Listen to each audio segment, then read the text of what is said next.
ಗೆಲ್ಲುವ ಕುದುರೆಯನ್ನ ಅಶ್ವಮೇಧ ಕುದುರೆಯನ್ನು ಕಟ್ಟಿ ಹಾಕುವ ಧೈರ್ಯ ಯಾರಾದರೂ ತೋರಿಸಿದ್ರೆ ಅದು ನಿಮ್ಮ ಮೂರ್ಖತನ ಆದೀತು ಅಂತೇಳಿ ನಾನು ಈ ಸಂದರ್ಭದಲ್ಲಿ ಹೇಳ್ತಾ ಇದ್ದೇನೆ. ನಮ್ದು ಸಿಡಿ ರಾಜ್ಯಕ್ಕೆ ಇಲ್ಲ ಸ್ವಾಮಿ.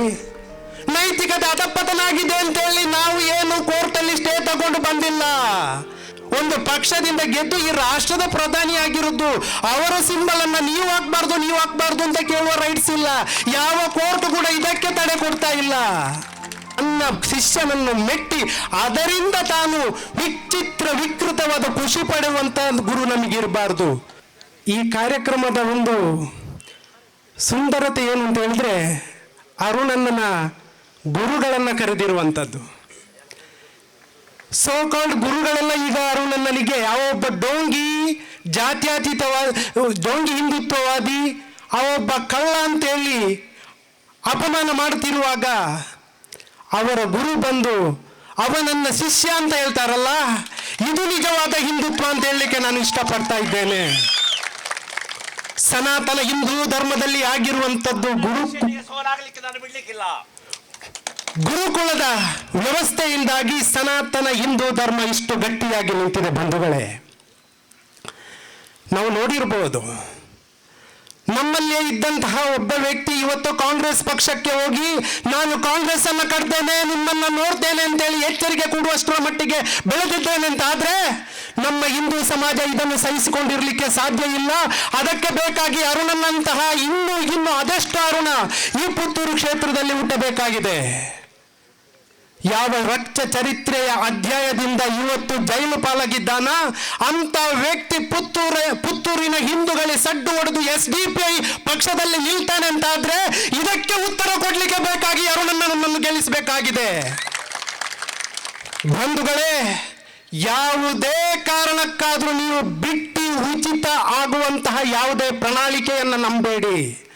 ನಮಗೆ ಬೇಕಾದದ್ದು ಶಿಕ್ಷಣ ಮತ್ತೆ ಚಿಕಿತ್ಸೆಗೆ ಬೇಕಾಗುವಂತಹ ಒಂದು ಆಸ್ಪತ್ರೆ. ಪ್ರತಿ ಜಿಲ್ಲೆಯಲ್ಲಿ ಒಂದು ಆಸ್ಪತ್ರೆ, ಒಂದು ಗವರ್ಮೆಂಟ್ ಮೆಡಿಕಲ್ ಕಾಲೇಜ್ ಆಗಬೇಕು ಅಂತ ಹೇಳುವ ಒಂದು ಒಕ್ಕೊರಳ ಕೂಗು ಪುತ್ತೂರಿನದವರಾಗಿತ್ತು. ಅದು ತನ್ನ ಪ್ರಣಾಳಿಕೆಯಲ್ಲಿ ಹಾಕಿರುವಂಥದ್ದು ಅರುಣನ್ನ ಹೊರತು ಬೇರೆ ಯಾರು ಹಾಕಲಿಲ್ಲ. ನಾವು ಮೊನ್ನೆ ಕೆಲವೊಂದು ವ್ಯಕ್ತಿಗಳು ನಮ್ಮ ಪರವಾಗಿ ವಿರುದ್ಧವಾಗಿ ಮಾತಾಡಿದ್ದನ್ನು ಕಾಣಬಹುದು. ಇವತ್ತು ರಾಷ್ಟ್ರೀಯ ಪಕ್ಷಕ್ಕೆ ವಿರುದ್ಧವಾಗಿರುವಂಥದ್ದು, ಸೈದ್ಧಾಂತಿಕವಾಗಿ ಭಿನ್ನಾಭಿಪ್ರಾಯ ಇರುವಂತಹ ಪಕ್ಷಗಳು ಯಾವುದೇ ತಕರಾರು ಎತ್ತದಿರುವ ಸಂದರ್ಭದಲ್ಲಿ ಗೆಲ್ಲುವ ಕುದುರೆಯನ್ನ ಅಶ್ವಮೇಧ ಕುದುರೆಯನ್ನು ಕಟ್ಟಿ ಹಾಕುವ ಧೈರ್ಯ ಯಾರಾದರೂ ತೋರಿಸಿದ್ರೆ ಅದು ನಿಮ್ಮ ಮೂರ್ಖತನ ಆದೀತು ಅಂತೇಳಿ ನಾನು ಈ ಸಂದರ್ಭದಲ್ಲಿ ಹೇಳ್ತಾ ಇದ್ದೇನೆ. ಅಶ್ವಮೇಧ ಯಾಗದಲ್ಲಿ ಒಂದು ಬಿಲ್ಲೆಯಲ್ಲಿ ಬರೀತಾರೆ, ಕೂಡದವರು ಶರಣಾಗಿ ತಾಕತ್ತಿದ್ದವರು ನಮ್ಮ ಕುದುರೆಯನ್ನು ಕಟ್ಟಿ ಅಂತೇಳಿ. ಇಷ್ಟರವರೆಗೆ ನಮ್ಮ ಅಶ್ವಮೇಧದ ಕುದುರೆ ನಡೀತಾ ಇದೆ. ಹಿಂದಿನಿಂದ ಸೈನಿಕರು ಮುನ್ನಗ್ತಾ ಇದ್ದಾರೆ. ನಮ್ಮ ವಿಜಯ ಇನ್ನೇನು 5 ದಿನದಲ್ಲಿ ನಮ್ಮ ವಿಜಯ ನಿಶ್ಚಿತವಾಗ್ಲಿಕ್ಕಿದ್ದ ಬಂಧುಗಳೇ. ಮೊನ್ನೆ ಒಂದು ಜನ ಪತ್ರಿಕಾಗೋಷ್ಠಿಯಲ್ಲಿ ಒಂದು ಮಾತನ್ನು ಹೇಳಿದ್ರು. ಇದಕ್ಕೆ ಉತ್ತರ ಕೊಡಬೇಕು ಅಂತ ಹೇಳಿದ್ರು. ಆಸ್ ಎ ಅಡ್ವೊಕೇಟ್ ಆಗಿ ನಾನು ನಿಮಗೆ ಉತ್ತರ ಕೊಡ್ತಿದ್ದೇನೆ. ನಮ್ಮಿಂದ ಆಯ್ಕೆಯಾಗಿ ಹೋದಂತಹ ಒಬ್ಬ ವ್ಯಕ್ತಿ ಮುಖ್ಯಮಂತ್ರಿ ಆದ್ರು, ಕೇಂದ್ರ ಸಚಿವರಾದ್ರು, ಅವರು ಅಲ್ಲಿಂದ ಓಡಿಸಿಬಿಟ್ರು, ಇನ್ನೂ ಕಾರಣ ಕೊಡ್ಲಿಲ್ಲ. ನಿಮ್ಮನ್ನು ಯಾಕೆ ಓಡಿಸಿದ್ರು ಅಂತೇಳಿ ನೀವು ತಾಕತ್ತಿದ್ರೆ ಪುತ್ತೂರು ಮಹಾಲಿಂಗೇಶ್ವರ ಸನ್ನಿಧಿಯಲ್ಲಿ ಒಂದು ಪತ್ರಿಕಾಗೋಷ್ಠಿ ಮಾಡಿ ಹೇಳಿ. ನಮ್ದು ಸಿಡಿ ರಾಜ್ಯಕ್ಕೆ ಇಲ್ಲ ಸ್ವಾಮಿ. ನೈತಿಕತೆ ಅಧಪತನಾಗಿದೆ ಅಂತೇಳಿ ನಾವು ಏನು ಕೋರ್ಟಲ್ಲಿ ಸ್ಟೇ ತಗೊಂಡು ಬಂದಿಲ್ಲ. ನಾವು ಜನತೆಯ ಕೋರ್ಟಲ್ಲಿ ಇದ್ದೇವೆ. ಅವರು ನಮ್ಮನ್ನು ಆಯ್ಕೆ ಮಾಡ್ತಾರೆ. ಮೋದಿಯವರು ವಾರಣಾಸಿಗೆ ಹೋಗಿದ್ದಾರೆ, ಅಲ್ಲಿ ಚುನಾವಣೆಗೆ ನಿಂತಿದ್ದಾರೆ. ಯಾಕೆ ನಾವು ಸುಳ್ಯದಿಂದ ಕರ್ಕೊಂಡು ಬಾರಬಾರ್ದು ಅಂತೇಳಿ ಒಂದು ಮಾತನ್ನು ಹೇಳಿದ್ರು. ಸ್ವಾಮಿ, ನೀವು ಕೂಡ ಸುಳ್ಯದವರೇ. ನಿಮ್ಮನ್ನು ಕರ್ಕೊಂಡು ಬಂದದ್ದು ಇದೇ ಪುತ್ತೂರಿನವರು, ನಿಮ್ಮನ್ನು MP ಮಾಡಿದ್ದು ಇದೇ ಪುತ್ತೂರಿನ ಮಂಗಳೂರಿನವರು, ನಿಮ್ಮನ್ನು ಮತ್ತೆ MP ಮಾಡಿದ್ದು ಇದೇ ಉಡುಪಿಯವರು. ಅದೆಲ್ಲ ಮಾಡಿ ಎಲ್ಲವನ್ನು ಅನುಭವಿಸಿದ ಮೇಲೆ ನೀವು ಮೋದಿಯವರನ್ನು ಹೇಳ್ತೀರಿ. ಮೋದಿಯವರು ಯಾರು ಸ್ವಾಮಿ? ಮೋದಿಯವರ ಹೆಸರು ಹೇಳಬಾರ್ದು ಅಂತ ಕೇಳ್ತಿದ್ದೀರಲ್ಲ, ನೀವು ಯಾವ ಸೀಮೆಯ ನಾಯಕರು? ಮೊನ್ನೆ ಮೋದಿಯವರು ಮುಲ್ಕಿಗೆ ಬರುವಾಗ ಸಂದರ್ಭದಲ್ಲಿ ನನಗೆ ಕುಂಬ್ರದಲ್ಲಿ ಭಾಷಣ ಮಾಡಬೇಕು ಅಂತೇಳಿ ಅರುಣನ್ನ ಖುದ್ದು ಫೋನ್ ಮಾಡಿದ್ರು.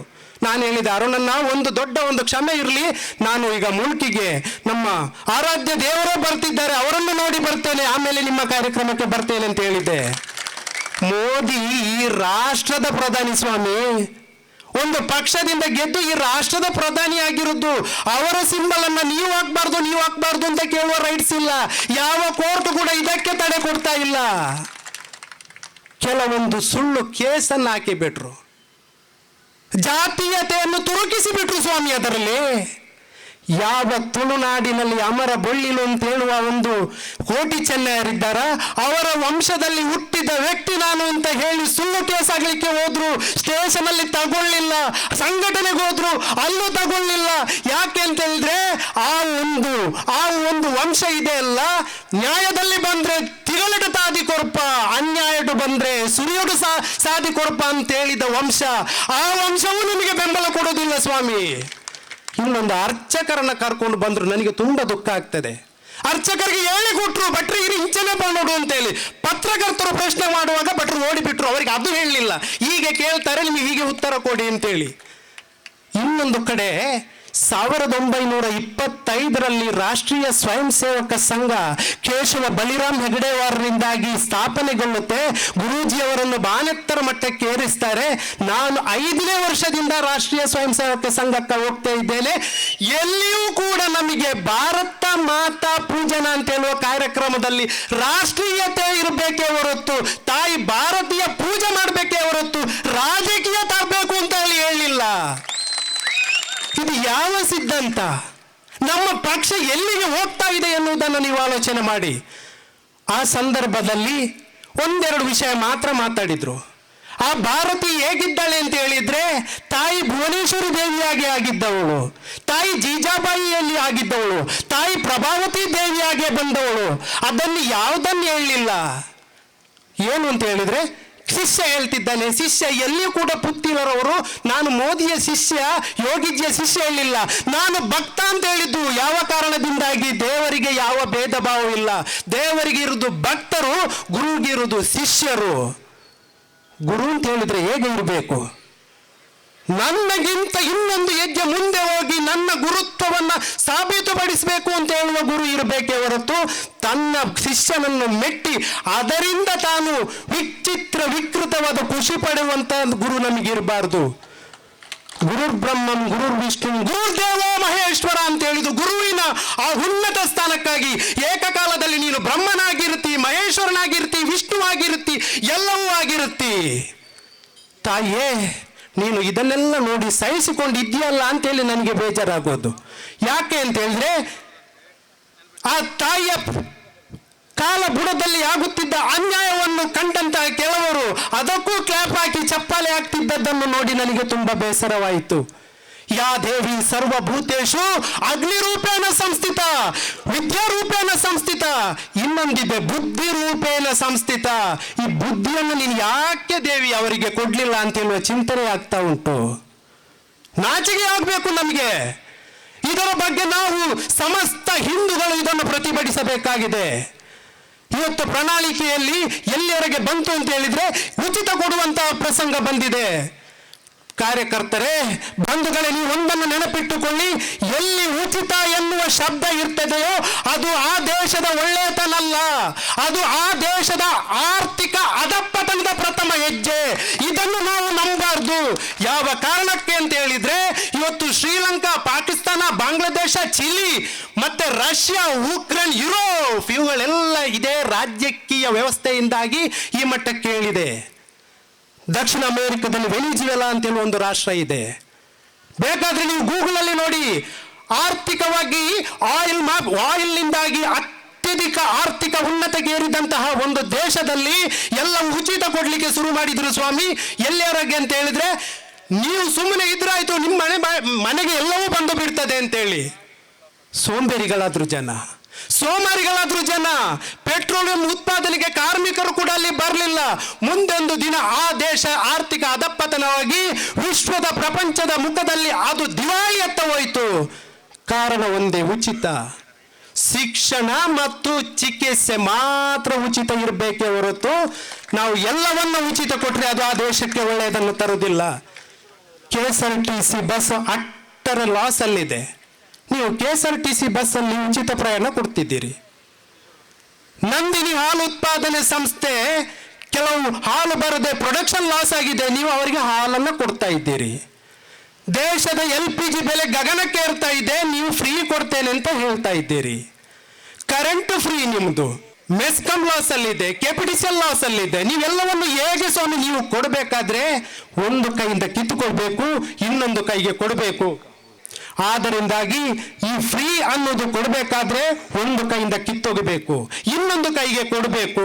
ನಮಗೆ ಗೊತ್ತಿಲ್ಲದೆ GST ಟ್ಯಾಕ್ಸ್ ಅದು ಇದು ಹೆಚ್ಚಾಗ್ತಾ ಹೋಗ್ತದೆ, ಪೆಟ್ರೋಲಿಯಂ ಬೆಲೆ ಗಗನಕ್ಕೆ ಇರ್ತದೆ. ಇದರಿಂದಾಗಿ ದೇಶದ ಹಣದುಬ್ಬರ ಆಗ್ತದೆ ಹೊರತು ರಾಜಕೀಯ ನಾಯಕರ ಕಮಿಷನ್ಗೆ ಏನು ಕಮ್ಮಿ ಆಗುವುದಿಲ್ಲ. ಆದ ಕಾರಣದಿಂದಾಗಿ ಮುಂದೆ ಬರುವಂತಹ ಮಹಾಯುದ್ಧ, ಪುತ್ತೂರಿನ ಇತಿಹಾಸದಲ್ಲಿ ಪ್ರಥಮ ಬಾರಿಗೆ ಇಷ್ಟೊಂದು ಹಿಂದೂ ಕಾರ್ಯಕರ್ತರು ಸೇರಿ ಒಬ್ಬ ಸಾಮಾನ್ಯನನ್ನ, ಒಬ್ಬ ವ್ಯಕ್ತಿಯನ್ನ ಶಕ್ತಿಯನ್ನಾಗಿ ಮಾಡಲಿಕ್ಕೆ ಹೊರಟಿದ್ದೇವೆ. ಇದಕ್ಕೆ ನಾವು ಇಂದಿನಿಂದಲೇ, ಇವತ್ತಿನಿಂದಲೇ ಪಣ ತೊಡಬೇಕು. 2011ರಲ್ಲಿ ಹೇಗೆ ಧೋನಿ 6 ಬಾರಿಸುವುದರ ಮೂಲಕ ಜಯ ಗಳಿಸಿದ್ದಾರೋ, ಪ್ರತಿ ಬಾಲಿಗೆ 6 ಹೊಡಿಬೇಕು. 6ನ ಅರ್ಥ ಇಷ್ಟೇ, ಒಬ್ಬ ಕಾರ್ಯಕರ್ತ ಇಲ್ಲಿ ಬಂದ್ರೆ ಅವ 6 ಮತವನ್ನ ಮಾಡಬೇಕು, ಆ 6 ಜನವು ಇನ್ನಾರು ಮಾಡಬೇಕು. ಹೀಗೆ ಮಾಡಿ ಮಾಡಿ ಮಾಡಿ ಲಕ್ಷ ಲಕ್ಷ ಲಕ್ಷಗಳ ಲೆಕ್ಕದಲ್ಲಿ ಈ ಒಂದು ವಿಜಯ ಇಡೀ ಕರ್ನಾಟಕಕ್ಕೆ ದಿಕ್ಸೂಚಿಯಾಗಬೇಕು. ಪುತ್ತೂರಿನಲ್ಲಿ ನೂತನ ಅಲಂಕೃತವಾದಂತಹ ಗೃಹೋಪಕರಣಗಳು ಈಗ ಫ್ಯಾಕ್ಟರಿ ರಿಯಾಯಿತಿ ದರದಲ್ಲಿ. DG furniture factory outlet May 8ರಂದು ಬೆಳಗ್ಗೆ 10 ಗಂಟೆಗೆ ಉದ್ಘಾಟನೆಗೊಳ್ಳಲಿದೆ. ನಿಮ್ಮ ಕನಸಿನ ಗೃಹ ಇನ್ನಷ್ಟು ಆಕರ್ಷಣೆಗೊಳಿಸಲು wardrobe, bedroom set, sofa set, wooden ಕೋಟೆಗಳು ಮುಂತಾದಂತಹ ಎಲ್ಲ ಗೃಹೋಪಕರಣಗಳು ಈಗ ಫ್ಯಾಕ್ಟರಿಯ ರಿಯಾಯಿತಿ ದರದಲ್ಲಿ. ಕನಸಿನ ಈ ರಿಯಾಯಿತಿ ಪೂರ್ಣವಾಗಿ ಉಪಯೋಗಿಸಿಕೊಳ್ಳಲು ಉದ್ಘಾಟನಾ ವೇಳೆಯ ಶುಭ ಮುಹೂರ್ತಕ್ಕೆ ಸ್ವಾಗತಿಸುತ್ತಾ ಇದ್ದೇವೆ. DG furniture factory outlet, Rahim's complex, near Darbe circle, Puttur. ಸುದ್ದಿ ಚಾನಲ್, ಕ್ಷಣ ಕ್ಷಣದ ಸುದ್ದಿಗಾಗಿ.